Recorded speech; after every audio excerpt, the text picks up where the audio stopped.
Hi everyone, তো তোমাদের সঙ্গে আজকে শেয়ার করছি লোকনাথ বাবা তিরোধান দিবসে কিছু মুহূর্ত। তো প্রথমে আজকের দিনটা শুরু হচ্ছে কিন্তু অনেক কাজ দিয়ে, সেটা দেখায়নি। তো ডিরেক্ট চলে আসি বাবার অভিষেকের সময়। তো পঞ্চামৃত দিয়ে বাবার প্রথমে অভিষেক করে নিলাম। আর কিছু কিছু জায়গায় ভিডিওটা ফাস্ট ফরওয়ার্ড করেছি কারণ অনেকটা বড় ভিডিও হয়ে গেছে। আর পঞ্চামৃত অভিষেকের জন্য কিন্তু গোপুদের জন্য কিছুটা রেখে দিয়েছিলাম। তারপর বাবার সকালে বাল্যভোগে ছিল ফেনা ভাত, কিছু সবজি দিয়ে আর মিষ্টি মাখন। তো সেটা সবার জন্যই ছিল। দেওয়ার পর তারপর আমাদের দিল লক্ষ্মী মাকেও সকালবেলা পুজোটা দিয়ে নিলাম। তো তারপরে আমি বুঝাচ্ছিলাম পঞ্চপ্রদীপটা। আর মা এদিকে করতে পারেনি কারণ মা পুরো ব্যস্ত হয়ে পড়েছিল ওই ভোগ ঘরেতে।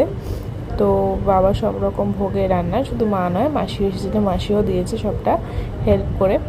তো দেখো, এটা তোমাদের যেটা দেখাচ্ছে, এটা পিসি আমাদের পুজো পাঠিয়েছিল, কি ফুল, তারপর ধূপকাঠি আরও অনেক কিছু। তারপরে দেখো পূজা আনতে মা বইটা পড়ছে, বাবার পাঁচালি যেটা। আর আমি এখানে ছিলাম না কারণ আমি ঘরে কালী মাদেরও ভোগ দিয়েছিলাম, এখানে মায়েদের ভোগ বইটা পড়ছিলাম। তো মায়ের বই পড়া কমপ্লিট। আর এই যে বাবার সাথে, লোকনাথ বাবার সাথে কিন্তু আমাদের গোপুসোনা আর রাধারানীও বসেছে।